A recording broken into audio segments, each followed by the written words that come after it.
el 31 de octubre del año 1517, un monje alemán llamado Martín Lutero clavó un documento en la puerta de la iglesia del castillo en la ciudad de Wittenberg que contenía 95 tesis condenando el abuso de la venta de indulgencias. Este documento estaba escrito en latín y era una invitación a los académicos, a los teólogos de la ciudad universitaria a discutir sobre este tema. Así como en el día de hoy hay algunas personas que usan su muro de Facebook para colocar algún tema de discusión o usan las redes. En los días de Lutero se usaba las puertas de las iglesias. Así que podemos decir que el 31 de octubre Lutero puso un documento en su página de Facebook, en el muro de su Facebook. Así que, hermanos, no había nada de revolucionario, nada fuera de lo común en esta acción de Lutero esa noche, nada que pudiera predecir el tsunami que ese documento habría de provocar en toda Europa y que cambiaría para siempre la historia del mundo. Esa noche, aunque Lutero no lo sabía, estaba comenzando la Reforma Protestante. Y lo que comenzó como una protesta contra el abuso de la venta de indulgencias terminó convirtiéndose en un movimiento de retorno a la Biblia, en un movimiento de retorno a las Escrituras para purificar a la iglesia cristiana de todas las tradiciones humanas, de todo el sacramentalismo que había oscurecido el mensaje del Evangelio durante toda la Edad Media. Y aunque muchos ven la Reforma como una división de la verdadera iglesia, y otros ni siquiera pueden entender por qué debemos dar tanta importancia a un evento histórico que ocurrió hace tanto tiempo, lo cierto es, mis amados hermanos, que los temas que se discutieron durante la Reforma tienen tanta relevancia para nosotros hoy como hace 500 años. Y yo espero demostrar en los mensajes de hoy, tanto en la mañana como en la tarde, que los principios que los reformadores defendieron hace 5 siglos son atemporales, porque constituyen la esencia del verdadero cristianismo. Estos principios fueron resumidos en 5 lemas conocidos como las 5 solas de la Reforma: sola escritura, sola gracia, solo fe, solo Cristo y solo a Dios sea la gloria. Si comparamos estos principios con un gran templo de la verdad, pudiéramos decir que sola escritura es el fundamento que soporta la edificación. Sobre ese fundamento se levantan 3 columnas que sostienen y definen el Evangelio: sola gracia, solo fe o sola fe, solo Cristo. Y el pináculo, el clímax, el techo de ese templo es soli Deo gloria, una frase en latín que significa que la gloria sea dada únicamente a Dios. Y son estos principios los que estaremos considerando en el día de hoy al acercarnos en semana y piquito al 499 aniversario de la Reforma y el año que viene a los 500 años de la Reforma Protestante. Ahora, yo debo decir de antemano que no es mi intención, tanto en la mañana como en la tarde, atacar gratuitamente la Iglesia Católica Romana, pero es imposible tocar el tema de la Reforma sin colocarlo en el trasfondo de los errores del catolicismo. Tampoco es mi intención en esta mañana ni en esta tarde presentar a los reformadores como hombres que estaban libres de error. No estamos mirando a la Reforma con romanticismo. Cosas buenas pasaron durante la Reforma y cosas no tan buenas. Nuestra intención en esta mañana Es hacer memoria de lo que Dios llevó a cabo en ese momento particular de la historia a través de hombres débiles, a través de hombres falibles, hombres sujetos a pasiones iguales que las nuestras, para que podamos tener un mejor entendimiento de las Escrituras y disfrutar más plenamente de la salvación que Dios nos ofrece en Cristo de pura gracia por medio de la fe. Como leímos hace un momento en el libro de los Salmos, nosotros debemos traspasar a las generaciones futuras las obras de Dios. Debemos recordar las maravillas que Él ha hecho a través de la historia de su pueblo. Y mi hermano, mi hermana, esa historia no terminó en Hechos 28. Esa historia no concluyó en Hechos 28. Y si hay algo que nosotros necesitamos conocer, celebrar, atesorar y considerar con suma atención, es la obra extraordinaria que Dios llevó a cabo en el siglo XVI, como espero demostrar a lo largo de este día. Un historiador ha dicho correctamente que el meollo de la Reforma Protestante era una discusión sobre cómo podemos conocer a Dios y cómo podemos estar en paz con Él. No hay un tema más importante, ¿eh? ¿Cómo podemos conocer a Dios? ¿Cómo podemos estar en paz con Él? De manera, mis hermanos, que lo que está en juego aquí es el destino eterno de nuestras almas. Esa es la diferencia entre el cielo y el infierno. Los reformadores del siglo XVI no trataron de crear una nueva religión. Los reformadores del siglo XVI trataron de regresar al fundamento de la iglesia, colocando la Escritura como nuestra máxima autoridad. En otras palabras, mis amados hermanos, ellos estaban convencidos de que la única manera en que la iglesia de Cristo puede avanzar hacia adelante es volviendo hacia atrás. ¿Oyeron eso? La única manera en que la iglesia de Cristo puede avanzar hacia adelante es volviendo hacia atrás, es regresando al fundamento establecido por Dios en su palabra. De ahí la primera de las solas que veremos en la mañana de hoy, sola Escritura, comenzando por su trasfondo histórico, para luego considerar su significado y su relevancia para nosotros en el día de hoy. Así que veamos en primer lugar el trasfondo histórico de sola Escritura. Aunque varios factores se conjugaron para dar inicio a la Reforma Protestante, el factor detonante fue la venta de indulgencias, como vimos hace un momento. ¿Y qué son las indulgencias? Bueno, básicamente es, según la Iglesia Católica obviamente, la liberación de los castigos temporales que merecen nuestros pecados. Esas son las indulgencias. La liberación de los castigos temporales que merecen nuestros pecados. De acuerdo a la enseñanza de la Iglesia Católica Romana, a través del bautismo, el niño es purificado del pecado original. Pero como ese individuo continuará pecando a lo largo de su vida, él necesita ser librado del castigo temporal que merecen sus pecados. Y es ahí precisamente donde entran en juego las indulgencias. Y ahora escuchen esto con atención, con mucho cuidado, porque casi todos nosotros creo que provenimos de un trasfondo católico. Sin embargo, hermanos, es una realidad que muchos católicos no conocen lo que la Iglesia Católica enseña. Así que debemos poner atención a lo que voy a decir en este momento.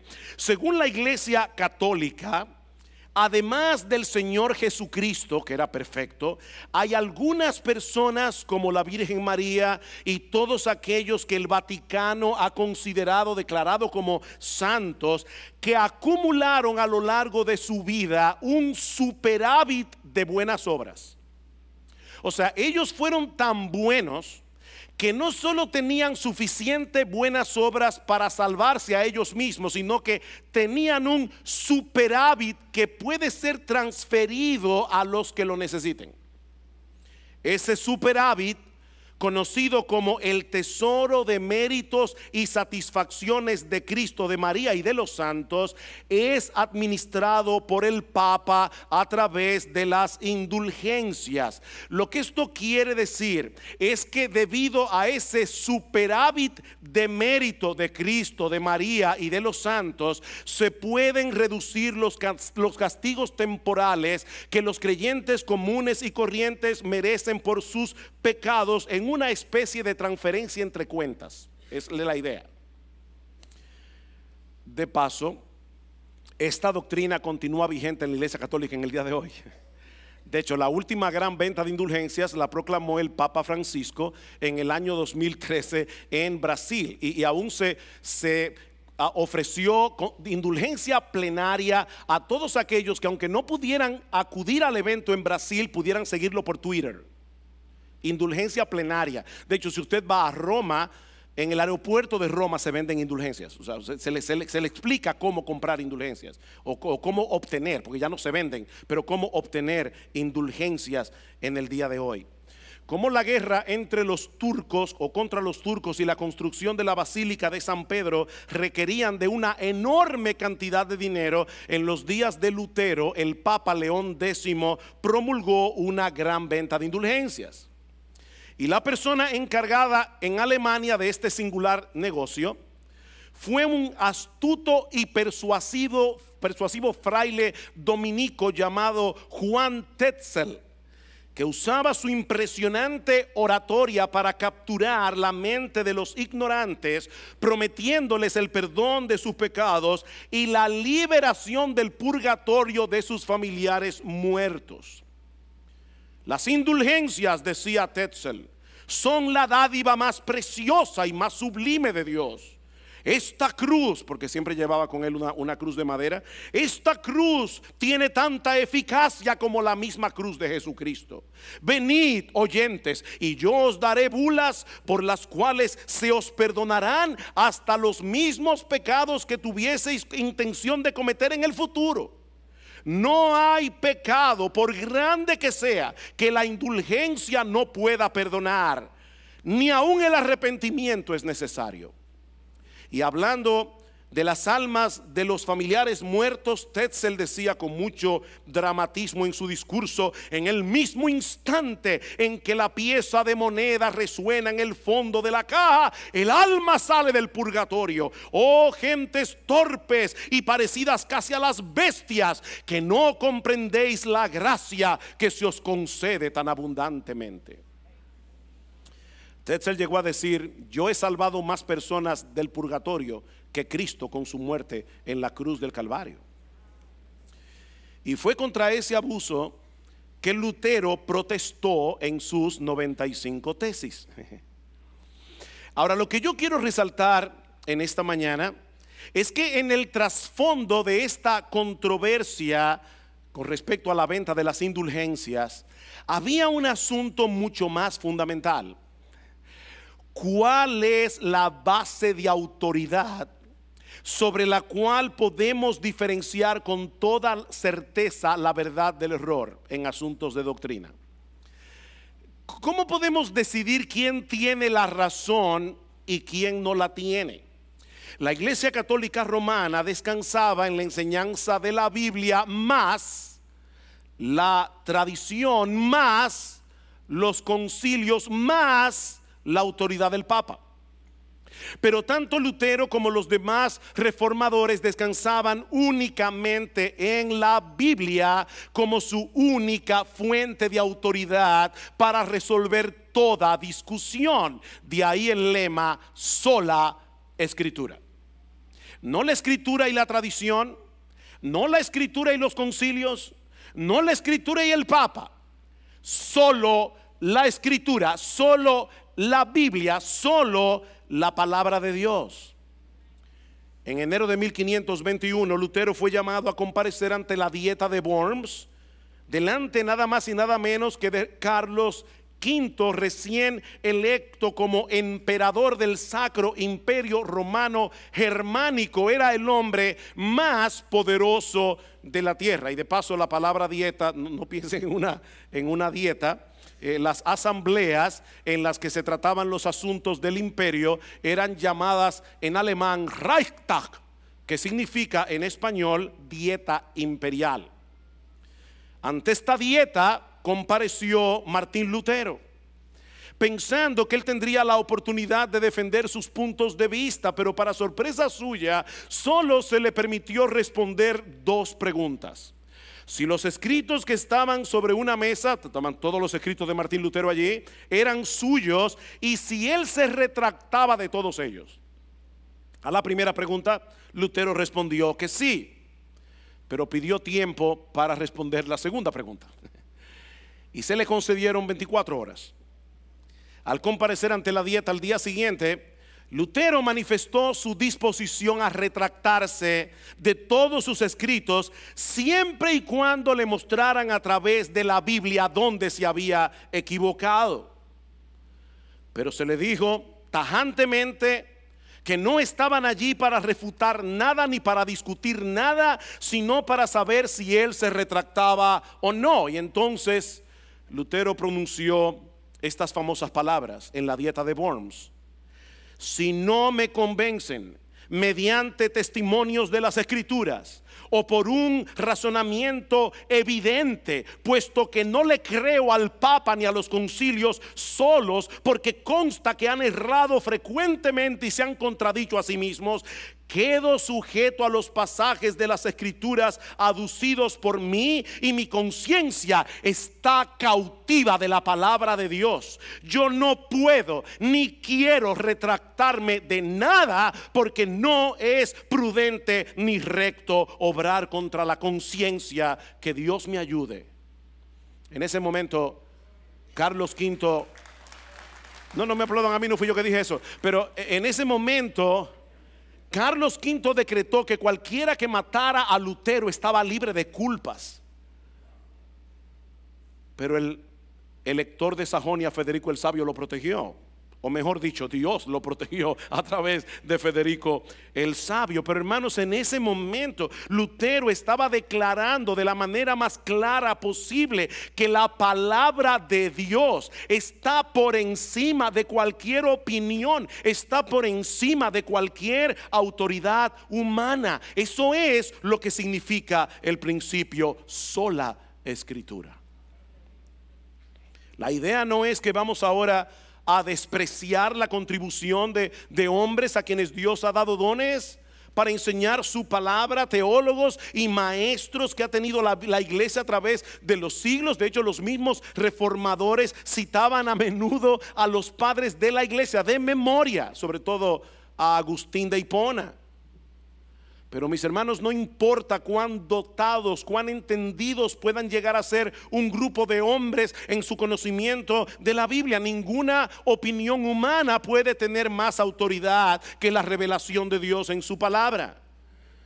De manera que si tenemos que hacer una elección entre la Biblia y cualquier otra autoridad, la Biblia siempre tiene la última palabra.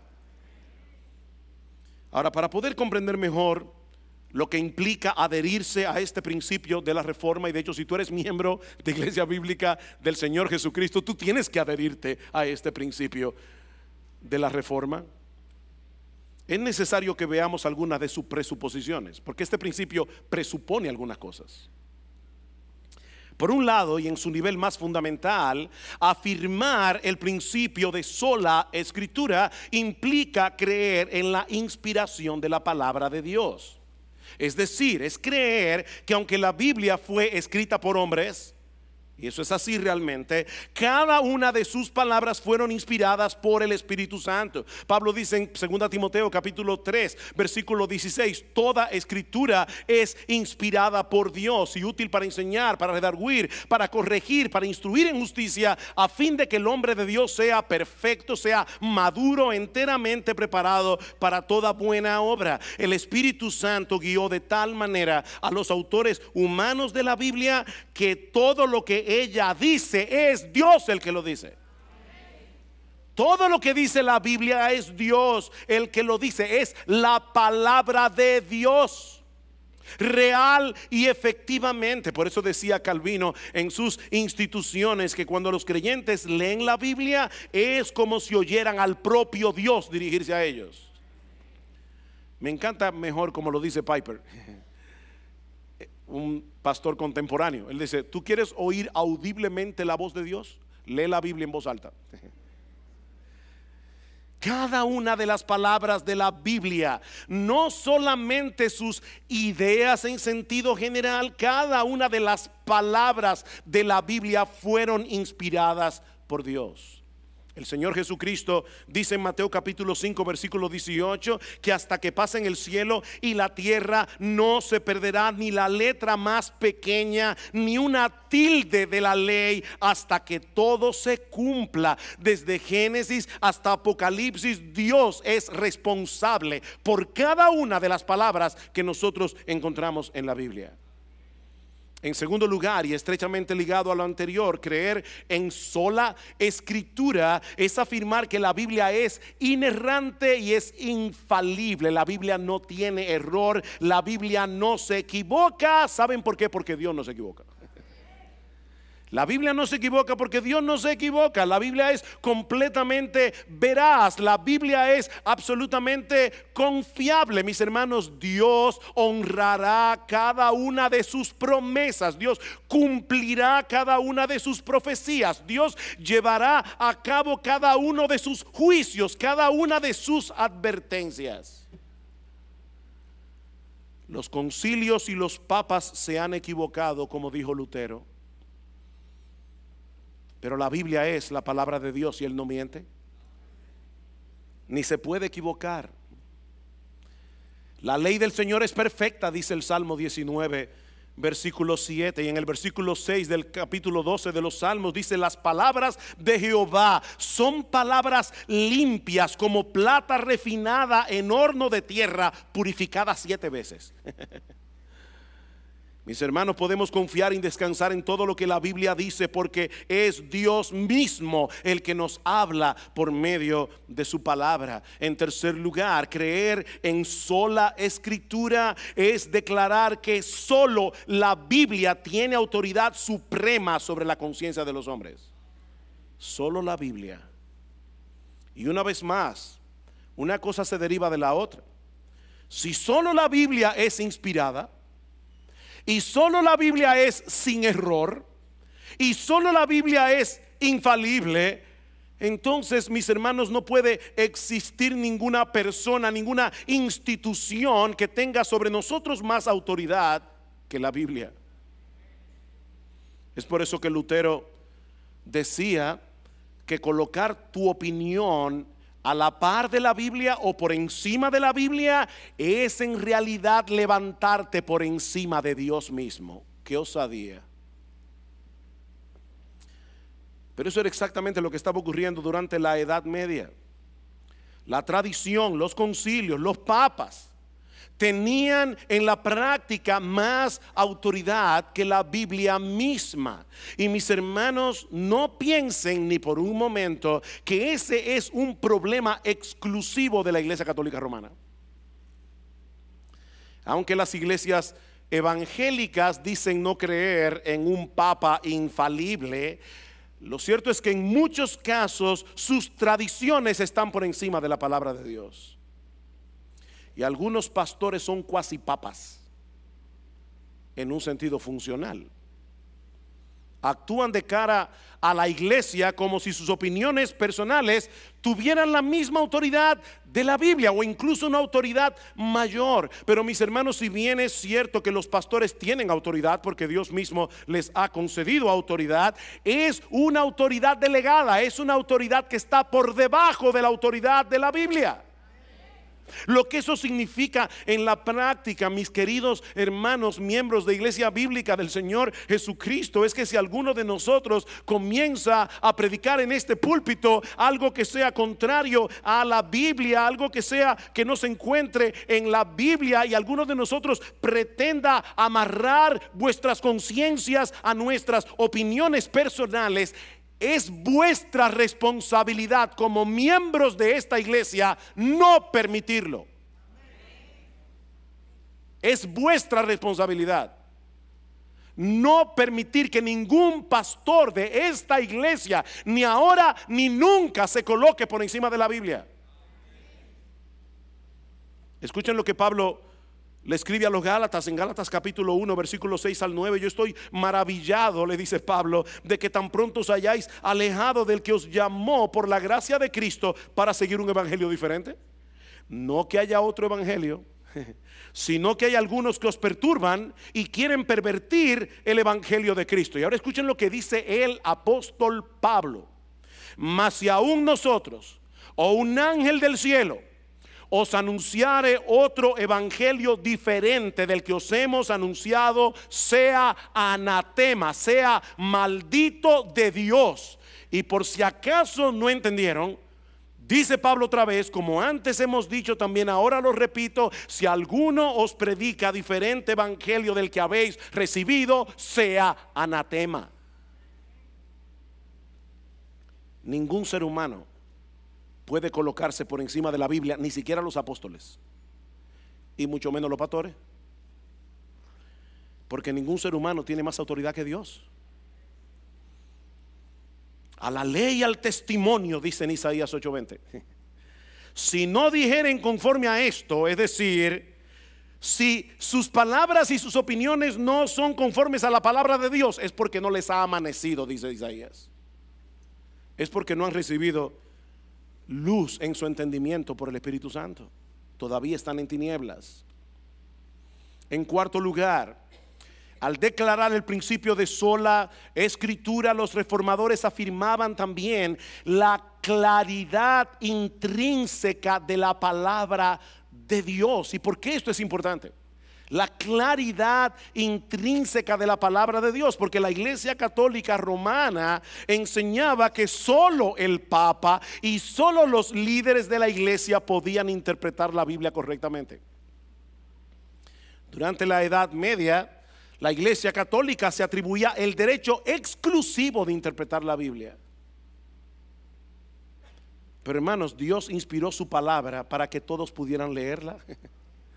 Dios inspiró su palabra para que todos pudieran entenderla por sí mismos. Dice en el Salmo 19:8 que el mandamiento del Señor es puro, que alumbra los ojos. El Señor imparte luz al entendimiento a través de su palabra. Y en el versículo 130 del Salmo 119 dice: la exposición de tus palabras alumbra. La exposición de tus palabras alumbra, hace entender a los simples. A los simples, a las personas más sencillas. Refiriéndose a esto, decía Lutero que en el mundo entero nunca se ha escrito un libro más claro que la Biblia. Y en otro lugar escribió: la escritura tiene la intención de alcanzar a todo tipo de persona. Ella es lo suficientemente clara en lo concerniente a aquellas verdades que son necesarias para nuestra salvación.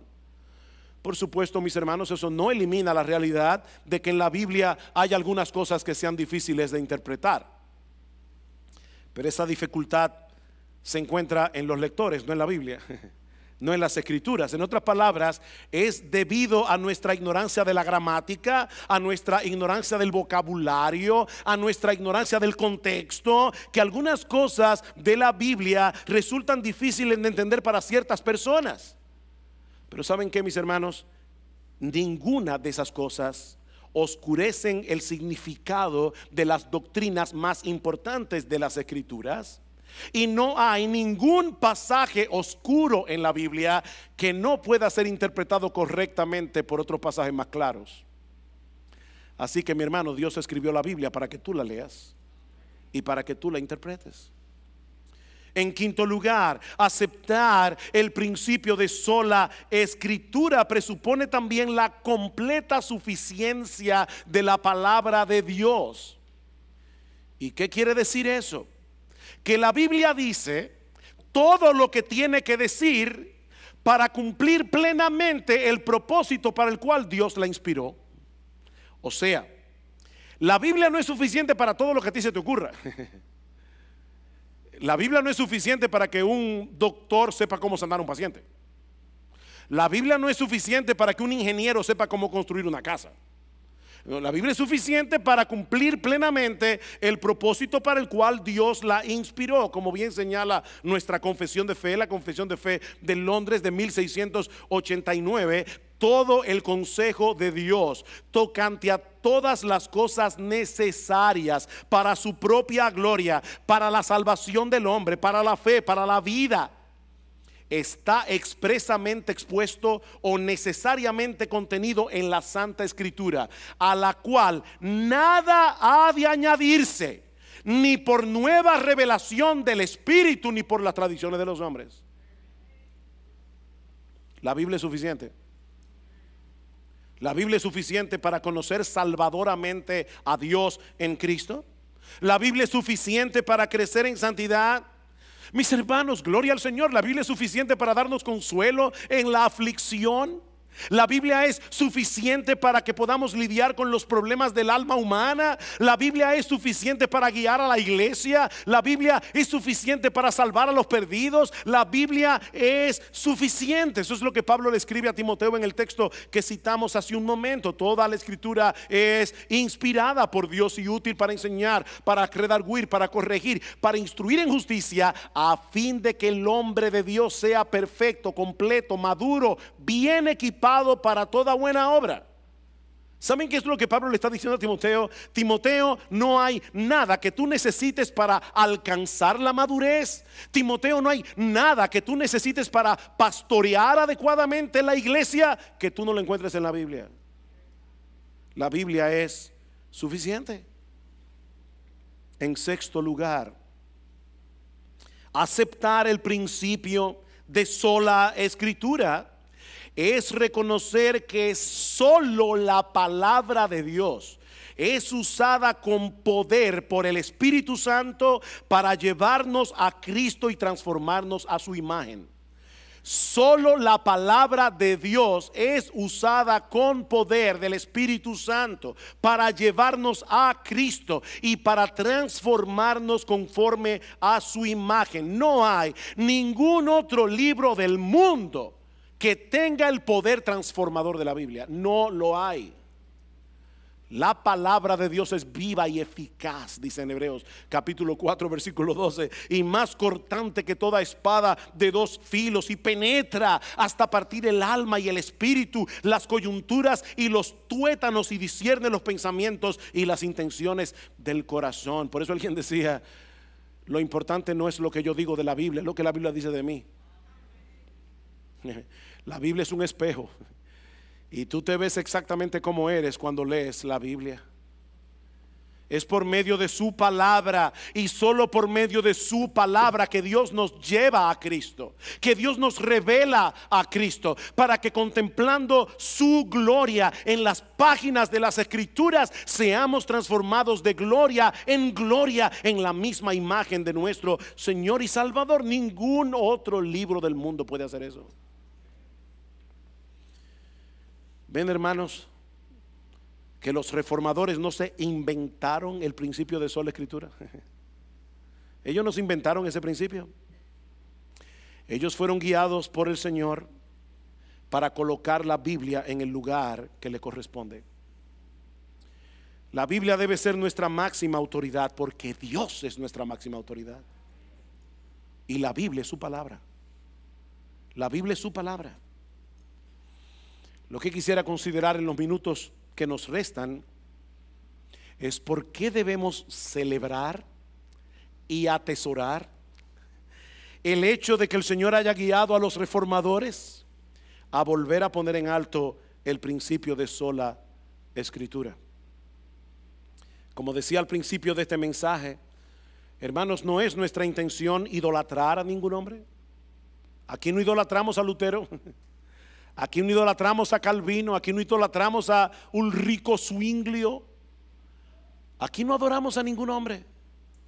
Pero lo cierto es que Dios en su providencia levantó a los reformadores en ese momento particular de la historia de la iglesia, para que los creyentes de los últimos 5 siglos pudiéramos disfrutar de enormes privilegios que los creyentes de siglos anteriores ni pudieron soñar. Por ejemplo, fue por la labor de los reformadores y por su plena confianza en el principio de sola escritura que hoy disfrutamos el privilegio de poder leer la Biblia en nuestro propio idioma, sin ser encarcelados, sin que nos lleven a la hoguera por eso. ¡Qué privilegio! Hermanos, eso era algo impensable durante casi toda la Edad Media. Muchos creyentes fueron llevados a la muerte por el único delito de haber traducido la Biblia al idioma común o de haber tenido en sus manos una de esas traducciones de la Biblia. Casiodoro de Reina, el traductor de la versión en español de la Biblia que hoy se conoce como Reina Valera, se pasó 12 años huyendo por toda Europa con los manuscritos del Antiguo y del Nuevo Testamento para que el mundo de habla hispana tuviera el privilegio de poder leer la palabra de Dios en su propio idioma. Y luego Cipriano de Valera se pasó 20 años revisando lo que Casiodoro había hecho. Mis hermanos, nosotros debemos estar profundamente agradecidos a Dios por esos hombres. Debemos estar agradecidos a Dios por esos hombres que Él usó para permitirnos tener en nuestras manos un tesoro tan grande y al mismo tiempo honrar a Dios aprovechando al máximo ese tesoro. Mi hermano, lee tu Biblia. Lee tu Biblia, memoriza tu Biblia, medita en tu Biblia y sobre todas las cosas procura obedecer la independencia del Espíritu Santo, porque es la voz de Dios hablándote a ti, es la voz del cielo hablándote a ti. Por otra parte, es por el principio de sola escritura que hoy podemos adorar a Dios como iglesia cada semana de la manera como Él desea que lo hagamos y no conforme a tradiciones e imposiciones humanas. Uno de los lemas favoritos de los herederos de la Reforma es una frase latina que dice: Ecclesia reformata semper reformanda est. Algunos han traducido esa frase en español: la iglesia reformada siempre se está reformando. Pero la mejor traducción de esa frase es: la iglesia reformada siempre está siendo reformada por la palabra de Dios. Siempre está siendo reformada por la palabra de Dios. Recuerden, mis hermanos, que la iglesia solo puede avanzar volviendo hacia atrás. La iglesia solo puede avanzar, no con cosas nuevas. Dios no nos ha llamado a ser geniales. Dios no nos ha llamado a ser creativos. Dios nos ha llamado a pegarnos a su palabra. Debemos regresar, estar continuamente regresando al fundamento que Dios nos ha dejado en su palabra. Eso es lo que distingue a una iglesia reformada de una que no lo es. El compromiso de honrar las escrituras, apegándose al principio regulativo de la adoración. ¿Y eso qué es? La convicción de que nuestros servicios congregacionales en el día del Señor deben ser regulados únicamente por la Biblia. ¿Qué le dice Pablo a Timoteo? Timoteo, estas cosas te escribo, aunque tengo la esperanza de ir pronto a verte, para que si tardo sepas cómo debes conducirte en la casa de Dios, que es la iglesia del Dios viviente, columna y baluarte de la verdad. Timoteo, no te pongas a inventar en la iglesia, porque la iglesia no es tu casa, la iglesia no es la casa de los pastores, la iglesia no es la casa de los miembros, la iglesia es la casa de Dios, y en la casa de Dios se hace lo que Dios dice. ¿Por qué nosotros nos congregamos cada día del Señor? Porque Dios lo manda. ¿Y por qué hacemos en estos cultos lo que hacemos, nada impresionante. Nos reunimos a cantar himnos, nos reunimos a orar, a ofrendar, a escuchar la palabra de Dios predicada. Es a eso que nos reunimos a celebrar la cena del Señor. ¿Saben por qué eso es lo que hacemos en la iglesia? Porque eso fue lo que Dios dijo que hiciéramos en su día. Por otra parte, íntimamente conectado con lo anterior, es por el principio de sola escritura enarbolado por los reformadores que hoy nosotros disfrutamos del beneficio de la predicación de la palabra en nuestros servicios de adoración. ¿Ustedes sabían eso? Es tan normal y tan natural para nosotros que todos los domingos alguien viene, se para en este púlpito, abre la Biblia, explica un pasaje de las Escrituras y en español, sin subtítulos, en español. Hermanos, cada vez que eso suceda, deberíamos darle gracias a Dios por los hombres y mujeres que dejaron un rastro de sangre a través de los siglos por mantener en alto el principio de sola escritura, porque eso no era así en los años anteriores a la Reforma. Durante toda la Edad Media, la predicación de la palabra no ocupaba un lugar central en los cultos de adoración, en los cultos religiosos. Lo que ocupaba el lugar central era la misa. Era la celebración de la Eucaristía, donde según la Iglesia Católica el pan se convierte en cuerpo y el vino en sangre de Jesús. Ese era el centro de la celebración católico-romana. Es por eso, mis amados hermanos, que el altar para la celebración de la misa, si ustedes recuerdan cuando eran católicos, el altar se encuentra en el medio, el púlpito se encuentra a un lado. ¿Qué les dice eso? Que el centro de esos servicios no era la predicación de la palabra. De hecho, la predicación no era un medio para edificar a nadie, porque eran breves homilías dichas en latín que casi nadie entendía. Pero cuando los reformadores volvieron a colocar la Biblia en su lugar, ¿saben qué pasó? Volvieron a colocar la predicación en su lugar. Alguien ha dicho que ese desplazamiento físico del altar de la misa para colocar el púlpito en su lugar representa gráficamente el movimiento teológico desde una adoración basada en los sacramentos a una adoración basada en la palabra. ¿Por qué este púlpito está aquí y no allá? Porque nosotros queremos que todo el que entre por estas puertas sepan que aquí la predicación de la palabra de Dios es central.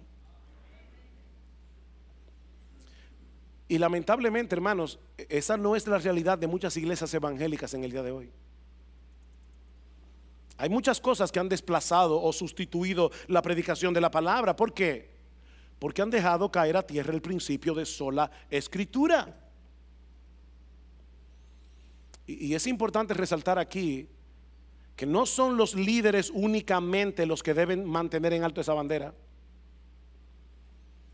La iglesia no está compuesta únicamente de pastores.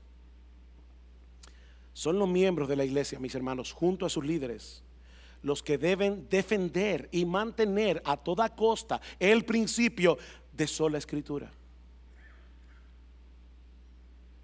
Mi amado hermano, mi amada hermana, déjame hacerte una pregunta. ¿Es la palabra de Dios la autoridad suprema de tu vida? De tal manera que tú puedes decir como Lutero en la dieta de Worms: mi conciencia es cautiva de la palabra de Dios. Nota que él no dijo, mi conciencia está convencida de que la Biblia es la palabra de Dios. No, eso no fue lo que él dijo. Lo que él dijo es que su conciencia estaba atada de tal manera a la autoridad de Dios en su palabra, que él prefería que Carlos V le cortara la cabeza antes que negar cualquier doctrina de las Escrituras. Nos pueden despojar de bienes, nombre, hogar, el cuerpo destruir, mas siempre ha de existir de Dios el reino eterno. Esta palabra del Señor que el mundo no apetece, por el Espíritu de Dios, para siempre permanece. Es la palabra de Dios. Es la palabra de Dios. Y yo te pregunto una vez más: Mi hermano, ¿está tu conciencia atada a la Biblia de ese modo? Por encima de cualquier autoridad humana, por encima incluso de tus propias opiniones o de los movimientos y las inclinaciones de tu corazón. Mi hermano, es cada vez más evidente en tu vida la autoridad de las Escrituras en la relación con tu esposo, con tu esposa, en la relación con tus hijos, con tus padres, en tu trabajo, como miembro de una iglesia, en el uso de tu tiempo, en el uso de tus recursos, en el uso de tus dones, en el uso de tus talentos. Es evidente que Dios te gobierna por su palabra.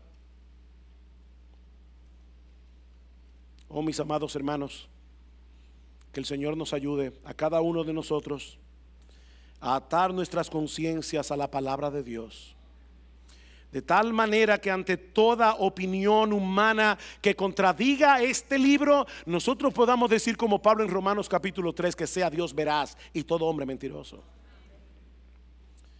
Esta tarde, si el Señor lo permite, vamos a continuar con las 4 solas restantes: sola gracia, solo fe, solo Cristo, soli Deo gloria. Y nuestro anhelo y esperanza es que Iglesia Bíblica del Señor Jesucristo siga siendo columna y baluarte de la verdad hasta que nuestro Señor Jesucristo regrese por los suyos en su segunda venida.